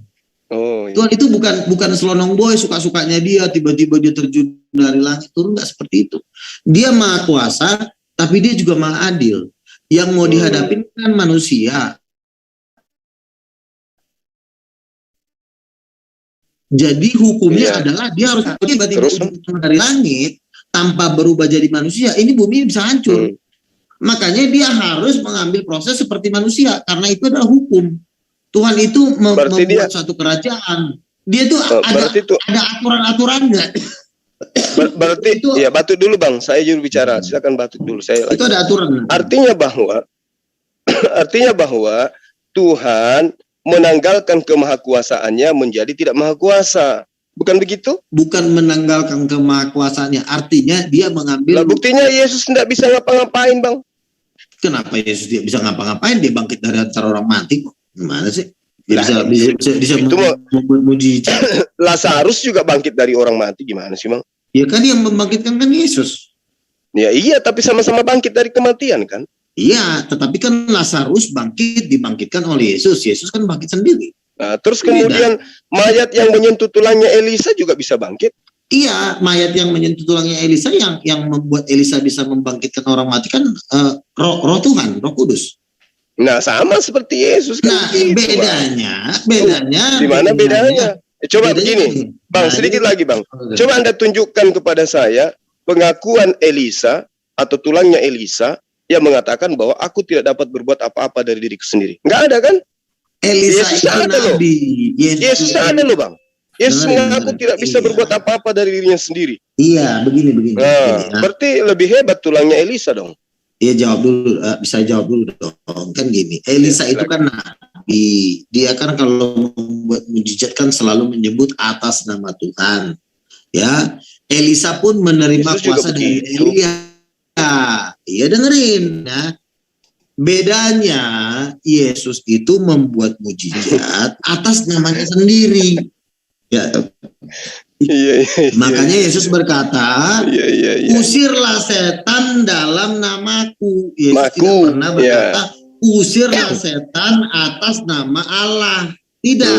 Yesus berkata, usirlah setan dalam namaku. Lalu Roh Kudus pun bergerak cuma, Yohanes 14 ayat 26, Roh Kudus akan turun atas namaku, bukan atas nama Allah. Iya, iya, iya, iya. Beda kan? Beda kan? Beda lah. Nah, kalau Elia membuat mujizat atas nama Tuhan. Yesus mengusir setan membuat mujizat atas namaku. Kalau atas namaku artinya apa? Ya dia yang punya. Roh Kudus yang punya siapa? Pemilik Roh Kudus siapa? Yesus. Makanya dikatakan di Wahyu pasal 5, anak domba itu bertanduk 7 dan bermata 7. Itulah ketujuh roh Allah, saya bacanya. Berarti abang ini tidak dengarkan apa yang saya bilang tadi, Bang. Betul.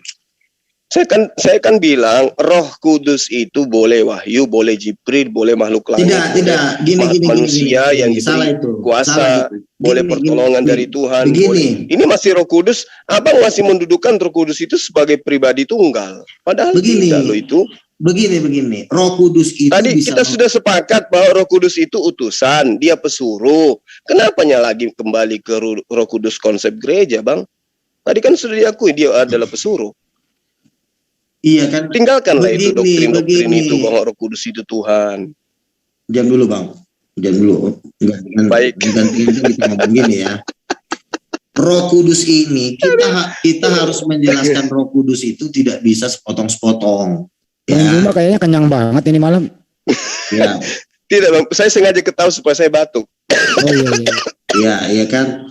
Roh Kudus itu tidak bisa kita menjelaskan siapa Roh Kudus itu secara sepotong-sepotong. Nah itu dia tadi, Bang. Makanya aku bilang. Dengar sedikit lagi, Bang. Makanya aku bilang Roh Kudus itu tolong didefinisikan berdasarkan original teksnya dulu. Karena kalau Anda menggunakan kata Roh Kudus, maka selamanya akan terjadi riak debat kita ini seperti ini. Saya akan tertawa, saya akan merasa geli.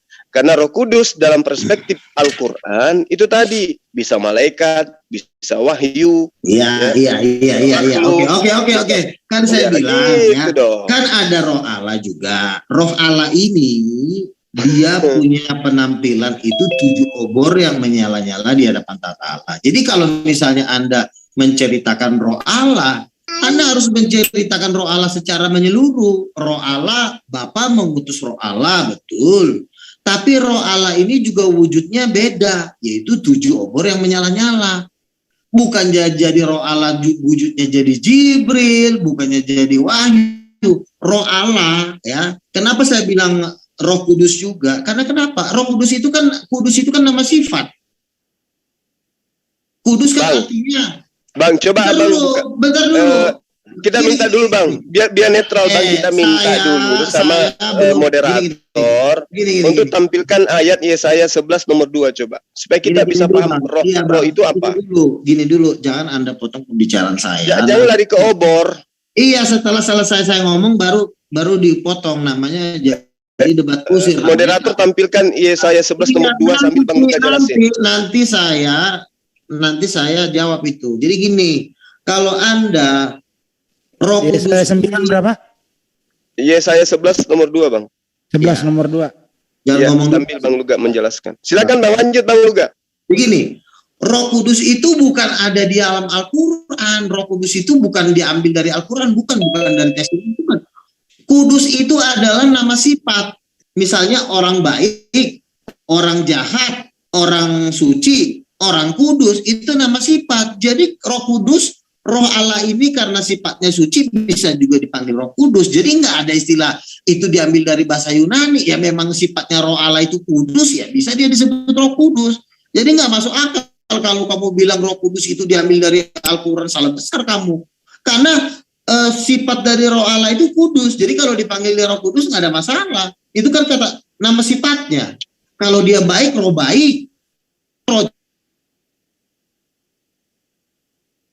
Loh, juga mana? Bang, hilang. Pas di screen hilang. Ini kenapa sih? Oke. Oh, gangguan sinyal dia. Ya, Oke. Bang Luka. Nah, Nah, jadi tidak ada alasan mengatakan itu kalau Roh Kudus itu diambil dari Roh Kudus, nggak ada. Itu ada urusannya. Intinya gini, Roh Kudus itu kita harus menjalankan Roh Kudus itu secara keseluruhan, jangan sepotong-sepotong. Roh Kudus diutus Bapa benar, tapi Roh Kudus juga wujudnya 7 obor yang menyala-nyala. Lalu Roh Kudus juga tidak meminjam kuasa dari Bapa. Nggak ada tuh ayatnya Roh Kudus meminta kuasa dari Bapa. Tapi di dalam Roh Kudus itulah kuasa itu. Makanya, dan Roh Kudus juga harus turun atas nama Yesus. Anda juga harus cerita itu. Nah, ini yang Anda ceritain, Roh Kudus disuruh gimana sih? Anda harus menceritakan secara keseluruhan tentang Roh Kudus. Ya Bang, itu cobalah diambil dulu di Yesaya 11 nomor 2 itu coba. Nah, Roh Tuhan ada padanya Roh hikmat, pengetahuan. Ya, Roh Tuhan ini bisa memberikan Roh hikmat. Ya, nah itu dia, itulah yang dimaksud Roh yang kemudian melekat pada diri Allah. Nah, Roh Kudus ini adalah merupakan ilham kepada siapapun yang Tuhan mau.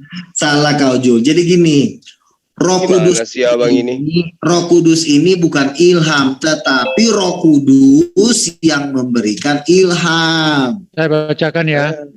Roh Tuhan akan ada padanya roh hikmat dan pengertian, roh nasihat dan keperkasaan, roh pengenalan dan takut akan Tuhan. Nah, sekarang saya tanya, apa roh hikmat itu?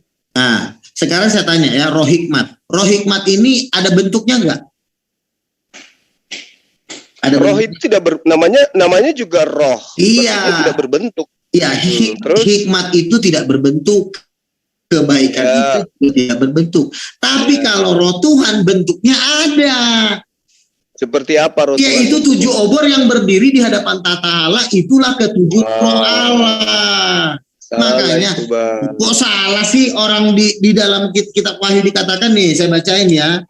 Masa iya bentuknya Tuhan kayak trisula gitu, Abang? Bukan trisula, nih saya bacakan nih. Dan dari tahta itu keluar kilat dan guntur. Bisa nggak ditampilkan Wahyu 4 ayat 5? Bisa nggak? Nah, itu larinya ke situ. Itu mah kitabnya Kristen, Bang. Loh, iya memang saya kan ngomong dari kitabnya Kristen, makanya saya bilang. Iya, tapi kan Roh Kodes itu kan sumbernya dari Yudaism. Gimana sih Abang ini? Sekarang begini, Roh Kudus itu bukan sumbernya dari Yudaism. Yudaismnya yang mengklaim. Yudaism ininya yang lalu dari mana Bang Luga ambil kata Roh Kudus ini, dari mana Abang ambil? Roh Tuhan itu kan Roh Kudus. Gimana sih lu? Roh Tuhan itu wujudnya seperti 7 obor. Nah, ini dia masalahnya Bang. Abang itu menganggap Tuhan itu roh. Itu masalahnya. Memang itu Tuhan itu roh. Siapa yang bilang Tuhan itu bukan roh? Wah, payah ini Abang. Payah Abang ini. Abang harus memahami bahwa roh bagi orang Yahudi itu adalah kekuatan. Dengerin ya, dikatakan di situ. Roh. Nih, baca ya. Roh. Coba. Kekuatan Tuhan. Iya, memang. Nah, kemudian kalau roh bagi orang Indonesia itu adalah esensi yang tak terlihat dan dia adalah makhluk. Oke, sekarang saya tanya kepada Anda, jawab ya. Roh Tuhan itu maha kuasa nggak? Roh Tuhan maha kuasa, gimana ceritanya? Lo kan kamu bilang Roh Tuhan itu adalah kekuasaan Tuhan. Nah sekarang saya tanya, Roh Tuhan itu maha kuasa nggak? Kalau perspektif roh di dalam Islam, satu, dia adalah wahyu Allah. Oke? Yang kedua adalah dia ada malaikat Jibril. Bisa juga artinya makhluk langit. Bisa juga makhluk yang diberikan pada penciptaan manusia. Lalu bisa juga pertolongan dari Allah, bisa kekuatan dari Allah. Itu jelas itu. Jadi kan di sini kan di Yesaya 11 ayat 2 ini kan ayat yang Anda tampilkan kan. Di Di sini Islam disebut, itu tidak ada Tuhan itu roh, Bang, nggak ada. ya itulah, disitulah letak masalahnya karena Islam ini ingin sekarang menutup-nutupin ketuhanan di dalam kekristenan. masalahnya Kristen ambil kata roh itu dari kitab kami, gitu Lu loh, Bang. ngaco lo, ini kitab Yesaya ini sudah ada duluan dari kitab lu. Nah, coba di Yesaya tadi kita tampilkan coba. Ayo, Masa gua katanya mengambil dari ini aja, emang duluan mana kitab Yesaya daripada kitab lu? Betul, di dalam saya bacakan, Bang, coba, ya. Di coba, dalam coba, kitab coba. Yesaya 11 nomor 2. Winaha Allah ruah Elohim, ruah hakma, ubina, ruah Isa. Pokoknya dia berbicara mengenai ruah. Iya, ruah roh Tuhan itu maha kuasa enggak? Ruah berarti adalah spirit. Ya, anak kecil juga tahu, anak TK juga tahu. Nah, itu bukan makhluk yang bukan esensi yang berdiri sendiri, tapi itu adalah sifat yang melekat pada diri Tuhan. Iya, makanya kan sekarang dalam perspektif Kristen, roh yang adalah sifat yang melekat pada diri Tuhan itu membentuk pribadi baru, kemudian datang kepada orang-orang Kristen. Ya, bukan cuma sifat, bro. Dikatakan di situ kuasa. Itu bisa ilham, kuasa. Nah, sekarang kuasanya maha kuasa nggak? Kuasanya maha kuasa nggak? Kuasa roh Tuhan itu. Kalau yang disebut Tuhan itu pasti maha kuasa, Bang. Buktinya kita dihidupkan dengan rohnya dia. Jangan lari lagi ke Tuhan. Sekarang kita bicara roh Tuhan. Roh Tuhan itu maha kuasa nggak? Roh Tuhan itu, dengar dulu.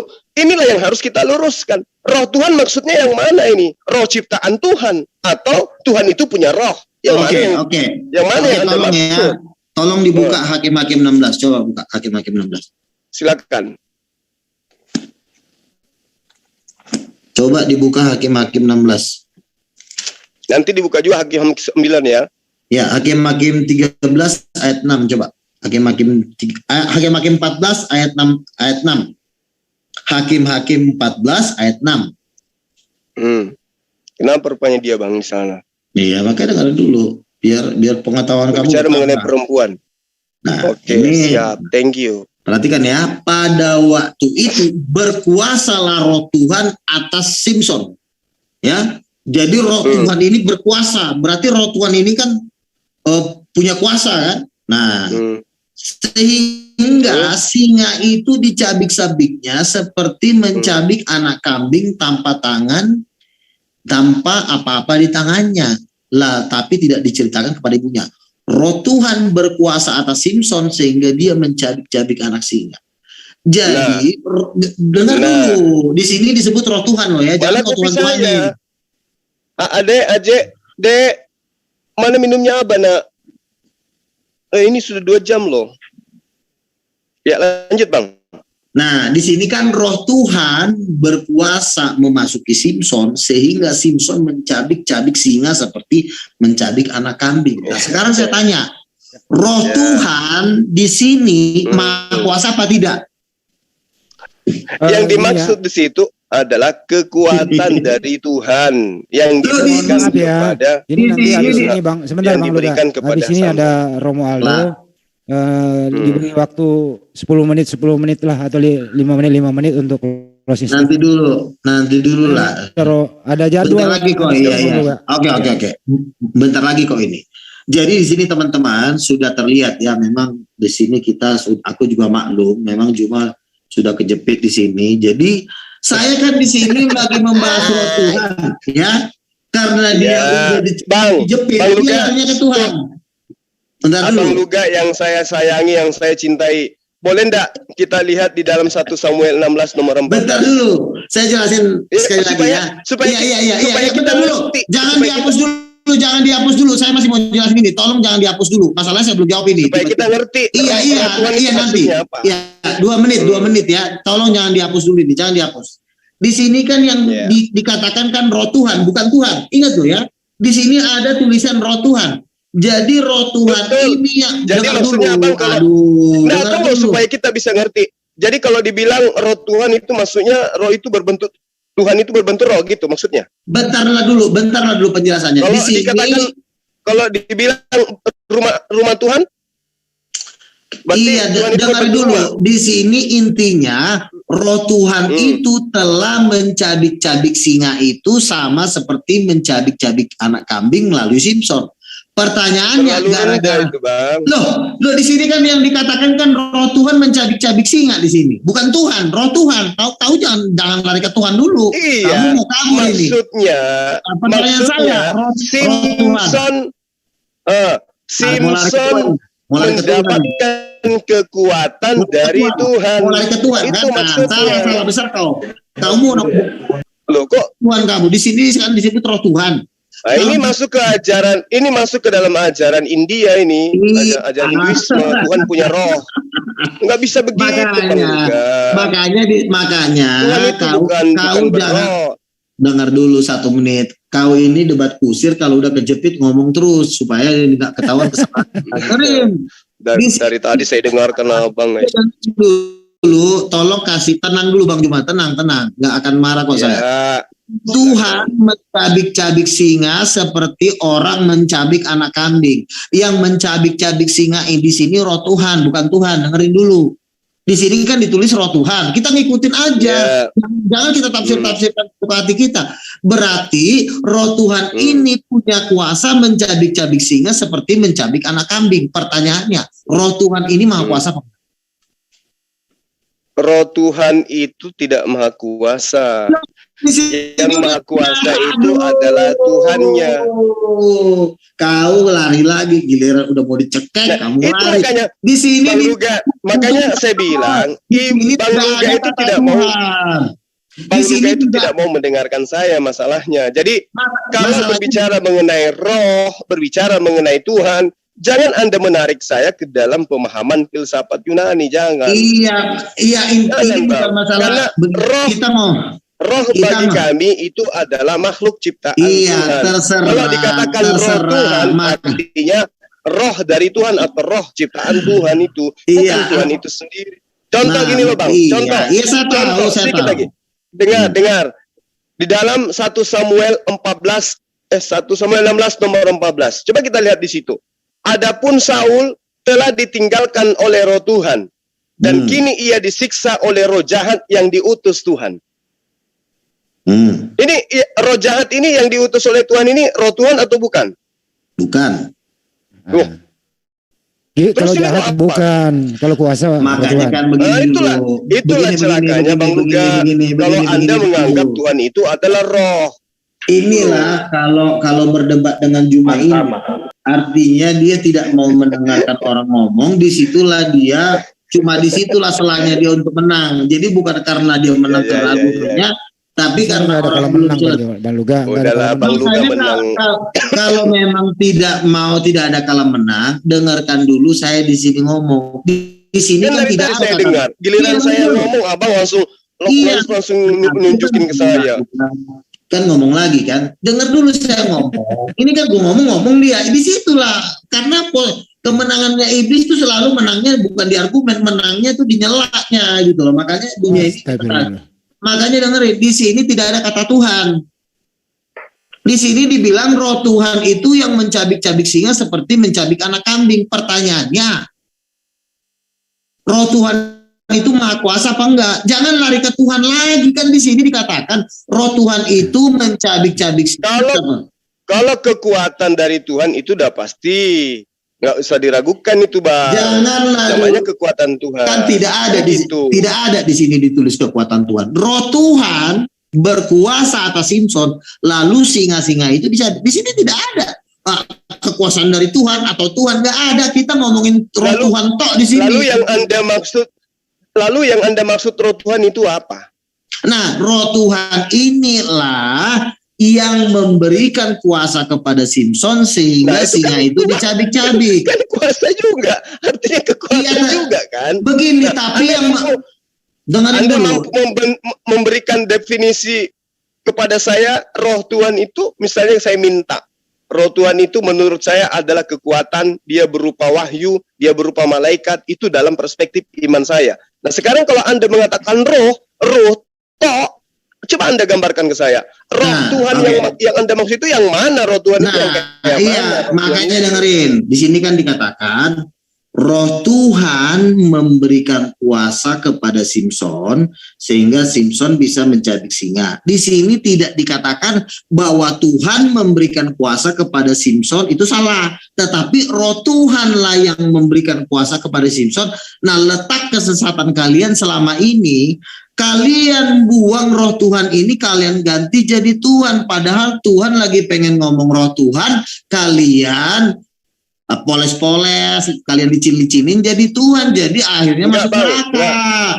Kalau di Islam, kalau di Islam, kalau ada disebut roh Tuhan misalnya Ruhullah, itu jelas artinya kekuatan dari Allah. Ya, itu kan menurut Islam nggak masalah, tetapi di sini sekarang kalau menurut Anda roh Tuhan adalah Tuhan, itu bagaimana ceritanya? Roh Tuhan adalah Tuhan. Iya, makanya kan saya bilang roh Tuhan inilah yang memberikan kuasa kepada Simson. Ingat, di sini tidak ada tulisan Tuhan. Kalau tidak begini loh, kalau tidak ada tulisan Tuhan, jangan kau Tuhan-Tuhanin. Lu dipancung di sini. Itulah kita beratnya belajar Alkitab. Jangan kita nambahin satu titik pun, satu koma pun nggak boleh ditambahin. Kalau dibilang roh Tuhan memberikan kuasa, bentar dulu. Kalau dibilang di situ roh Tuhan memberikan kepada Simson, kau ikutin 100%. Jangan maksudnya begini, maksudnya tai. Jangan begitu. Masa di situ jelas-jelas dibilang roh Tuhan, kau rubah jadi Tuhan. Kalau roh Tuhan, kalau kau rubah roh Tuhan jadi Tuhan, itu hukumannya dilemparin tai ke mukanya. Iya. Yang merubah kan saya katakan di sini yang datang kepada di sini tidak ada tulisan kata Tuhan di sini. Ingat, jangan kau rubah jadi Tuhan, hukumannya bisa hukuman mati. Ke Samson itu kan kekuatan dari Tuhan. Di ayat ini tidak ada ditulis kekuatan dari Tuhan, tetapi roh Tuhan memberikan kuasa kepada Simson. Nah, itulah yang dimaksud kekuatan roh itu. Bukan berarti lu baca di situ, bukan berarti lu baca jelas di situ. Jangan disalah dulu, ganti. Itu nggak perlu diterangin karena di sini dibilang roh Tuhan memberikan kuasa kepada Simson. Jangan kau rubah artinya Tuhan memberikan, bukan diartikan di situ sudah jelas roh Tuhan memberikan kuasa kepada Simson. Jangan kau ubah jadi Tuhan. Orang Indonesia kalau mendengarkan kata roh itu paradigma berpikirnya adalah makhluk gaib. Iya, makanya sesat. Makanya orang Islam itu tidak mengerti roh Tuhan itu apa. Roh Tuhan itu roh Tuhan itu apa menurut Abang? Ya, makanya saya bilang roh Tuhan itu adalah nafas dan kekuatan Tuhan. Kok nafas? Tuhan bernapas gitu maksudnya? Memang Tuhan itu bernafas. Makanya kau baca ayat 34. Berarti dia butuh oksigen. Nafas yang maha kuasa telah membuat aku hidup. Makanya Tuhan juga waktu menciptakan. Bahasa Indonesia mah itu. Tuhan bernapas butuh oksigen. Ya, makanya roh Tuhan jangan sekali-kali kau ganti jadi Tuhan, itu hukumannya hukuman mati. Nah, itu justru kami yang tidak pernah menggantikan roh Tuhan itu menjadi Tuhan. Justru sekarang saya tanya di sini, yang memberikan itu kan mendudukkan Roh Kudus sebagai Tuhan, kan di Anda, kami enggak. Nah, iya terserah kau, tetapi kan ayat ini kan kau kan main ayat nih. Nah, sekarang saya main ayat. Roh Tuhan memberikan kuasa kepada Simson. Jangan kau rubah jadi Tuhan memberikan kuasa kepada Simson. Itu sesat itu. Harus jelas kronologinya tuh begini loh. Kronologinya itu jangan kau roh Tuhan di situ Roh Kudus ya, Bang ya. Dengerin. Iya. Jadi jangan kau. Iya, artinya gini. Jangan kau menghilangkan satu kronologi di Alkitab, kau hilangkan satu, kau hukumannya hukuman mati. Tuhan, ya, Tuhan mengutus roh Tuhan. Nah, mengutus roh Tuhan, ya. Tuhan mengutus Tuhan. Bukan, Tuhan mengutus roh Tuhan. Nah, roh Tuhan kan Tuhan juga. Iya, dengerin dulu. Tuhan ini mengutus roh Tuhan. Iya, roh Tuhan juga, artinya Tuhan mengutus Tuhan. Ya, betul. Bang Juma, Tuhan mengutus Tuhan. Gimana sih Bang Juma ini? Iya, makanya kan lu bilang Roh Tuhan inilah yang memberikan kuasa kepada Simson. Ini jangan kau buang. Roh Tuhan ini memberikan kuasa kepada para nabi, kepada Simson, kepada Yesus, kepada semua orang-orang yang membuat mujizat. Itu yang memberikan kuasa itu Roh Tuhan, karena sumber kuasa itu ada di Roh Tuhannya, bukan di Tuhannya. Paham nggak? Iya. Sumber kuasa itu ada di Roh Tuhannya, bukan di Ya Tuhannya. udah Bang Juma terima aja. Tuhan mengutus Tuhan, Bang Juma. Tuhan Bapa mengutus Roh Tuhan, Ya. ya. Nah, Roh Tuhan Adalah inilah Tuhan. yang membangkitkan Yesus. Betul, Roh Tuhan itu Iya. Tuhan. Iya, Nah. jadi Tuhan mengutus Tuhan. Ya, lebih simpelnya ya begitu sih. Tuhan Iya, mengutus begitu, Bang. Tuhan untuk memberi kekuatan Nah, pada iya. Simpson, gitu aja. Ya, gitu. Tuhan mengutus Jadi Tuhan Tuhan. satu memberi kuasa kepada Simson atas perintah Tuhan dua. Betul, jadi bahasanya Betul, Bang. Jadi Nah, sebenarnya Bang juga paham. Ya sudah, Jadi kalau clear. udah betul Dengerin. ya udah. Ya, betul ya. Dengerin. Betul ya. Ya. Mas Juma clear? Deal? Clear. Deal, udah. Ya udah, terima kasih Mas Ruga telah memberikan keterangan Oke. kepada kami bahwa Tuhan mengutus Tuhan memberi kekuatan Bapak kepada mengutus Tuhan, Bapak Samson. mengutus anaknya. Ya, Tuhan satu, Tuhan dua, Tuhan tiga memberi Ya, kekuatan kepada udahlah. Samson. Terima kasih Mas Ruga karena Ya udah. kami ada acara yang berbeda, nanti disambung lagi ya. Ini Ya, kita saya sudah janjian. Makasih ya, Bro. Udah Ini kalau dilanjutin 15 menit itu kita melebihi ini dari jadwal. Ya udah. Jadi nanti kembali lagi Mas Ruga ya. Oke teman-teman, untuk Iwan Villa yang berada di semua menara siar, nanti kita akan bergeser kepada tema yang lebih menarik lagi, yaitu tentang apa tadi Mas Adi? Apa ya? Kata Allah Lembaga Alkitab Indonesia, dari mana LAI mendapatkan kata Allah terus ada di terjemahan. Baik, Narasumbernya Romualdo. narasumbernya Romualdo. Ya. Oke Iwan Villa semuanya, terima kasih ya untuk semua menara siap. Kita siap-siap untuk Tapi Romualdo-nya masih ada nggak, Bang? sebentar lagi. Tadi masuk terus keluar lagi tadi karena ada Mas Duga, menghormati Mas Duga tadi. Oke, untuk Iwan Villa semua. Romualdo ada di PI. Udah ada masuk tadi. Udah masuk tadi, keluar lagi karena ada Mas Duga. Nah, beliau menghormati, nggak mau kumpul dengan Mas Duga. Oke, semuanya saya ucapkan terima kasih.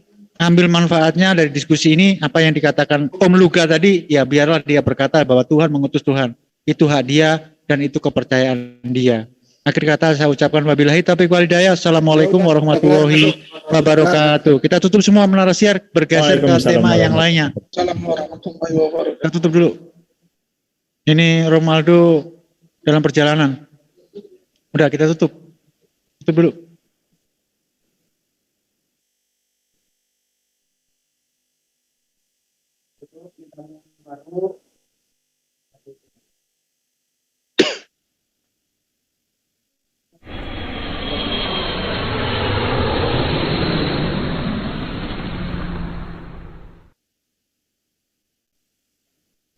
Pak Juma menghadapi ngobrol dulu biasa sama Romualdo.